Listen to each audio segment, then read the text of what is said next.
দুদুবারের সভাপতি এবং সম্পাদক, এই বারের নিয়মিত প্র্যাকটিশনার এবং বরিশালে যারা আমরা আদালতে কর্মরত আমাদের অভিভাবক অ্যাডভোকেট তালুকদার মোহাম্মদ ইউনূস জিআর 714/2024 মামলায় হাজির হয়েছেন। মাননীয় আদালত সার্বিক বিবেচনায় মামলার গুণাগুণ বিশ্লেষণ করে তাকে পুলিশ রিপোর্ট দাখিল না হওয়া পর্যন্ত জামিন মঞ্জুর করেছেন। আচ্ছা, এই মামলাটি মূলত কি মামলা ছিল? এই মামলাটা ছিল একটা মারামারির মামলা। মারামারির মামলা ছিল 7 বছর আগের ঘটনা।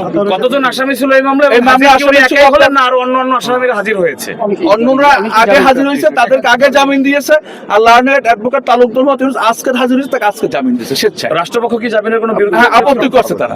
উভয় পক্ষের শুনানি গ্রহণ করে আদালত মামলার গুণাগুণ বিবেচনা করে জামিন মঞ্জুর করে। গণমাধ্যমের সাথে কথা না বলে তড়িঘড়ি করে চলে যাওয়ার কারণে অসুস্থ, শারীরিকভাবে খুবই অসুস্থ। তিনি জেলা আওয়ামী লীগের সাধারণ সম্পাদক। জি। আপনি জানেন 5 আগস্টের পরে আওয়ামী লীগের যে অবস্থাটি, সেইখান থেকে তিনি গণমাধ্যমের কোনো কাছে না এসে এখান থেকে জামিন নিয়ে চলে যাওয়ার, এটা কি আপনাদের ভিতরে? 5ই আগস্টের পরে যে সরকার ছিল সেই সরকার সারা বাংলাদেশে তাণ্ডব করেছে, আপনারা দেখেছেন।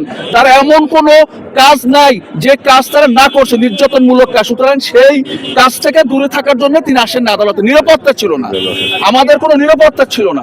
সারা বাংলাদেশ ছিল একটা কারাগার, তিনি সেই বাংলাদেশের কারাগারে বন্দী ছিলেন। আচ্ছা, আপনি কি জামিন শুনানি করেছেন? আমরা ছিলাম।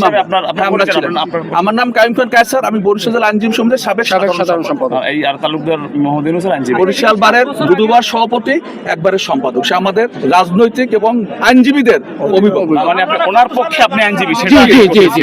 ঠিক আছে। আর আছে দরকার আছে শফিক, এই